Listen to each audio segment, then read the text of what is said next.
नहीं, बिल्कुल। गौरव मिश्रा जी, देखिए मुन्ना खान जी ने कहा कि बहुत सारे मुद्दे हैं,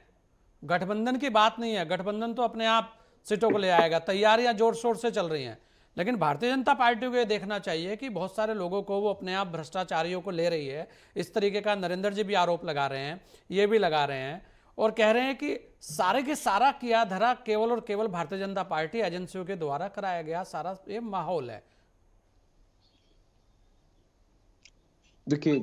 गोस्वामी जी,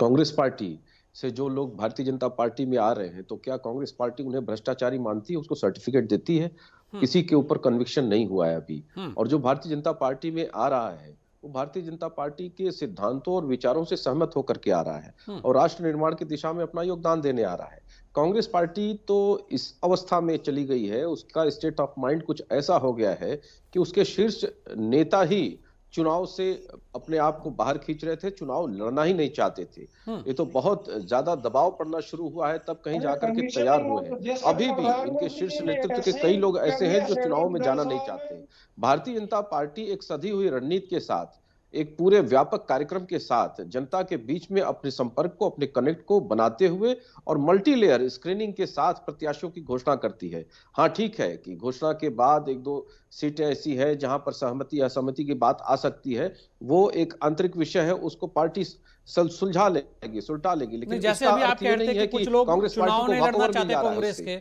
गौरव जी आपने कहा कुछ लोग चुनाव नहीं लड़ना चाह रहे थे, भाग रहे थे, लेकिन आप भी देखिए आसनसोल से आपके पवन सिंह, आसनसोल का एक विषय आया है। लेकिन भारतीय जनता पार्टी देखिए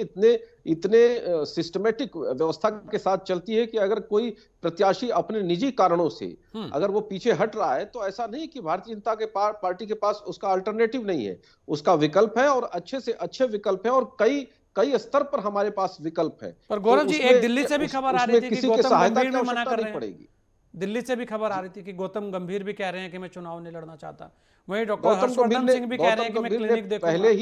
पहले ही अपनी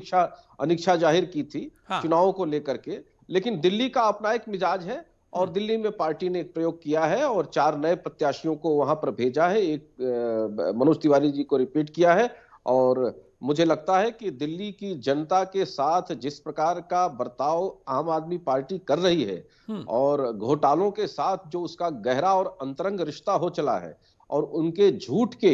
जुमले जो अब सच जान पड़ते हैं कि इनका डीएनए ही झूठ से निकला हुआ है। जिस कांग्रेस पार्टी को पानी पी पी करके गाली देते थे, भ्रष्टाचारी कहते थे, और खुद जब सरकार में आए तो उन्हीं भ्रष्टाचार के बल पर आज इनके कई जो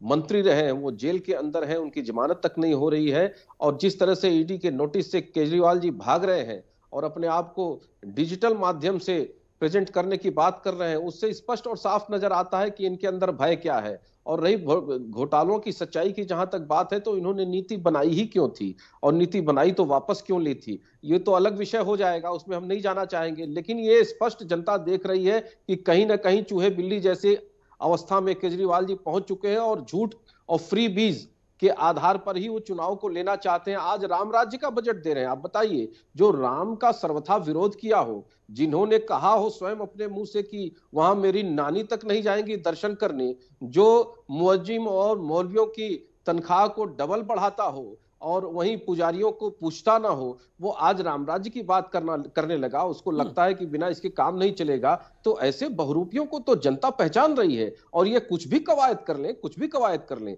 आज भारतीय जनता पार्टी ने 10 वर्ष में जो देश के अंदर में एक विराट परिवर्तन किया है और उसका जो प्रतिमान स्थापित किया है प्रधानमंत्री नरेंद्र मोदी जी का जो विश्वास है, जो गारंटी है, वो लोगों के दिलो दिमाग में है और देश की जनता उसको सहर्ष। गौरव जी आपको लगता है कि जो दूसरी सूची है वो भी आपके जल्दी आने वाली है, क्योंकि पहली सूची में 195 कैंडिडेट।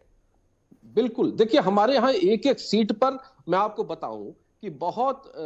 जमीनी स्तर से उस पर चर्चा होती है, यहां तक कि बूथ अध्यक्ष तक का भी ओपिनियन लिया जाता है, आम जनता का ओपिनियन लिया जाता है और तब हम विनिंग सिचुएशन के आधार पर जो हमारा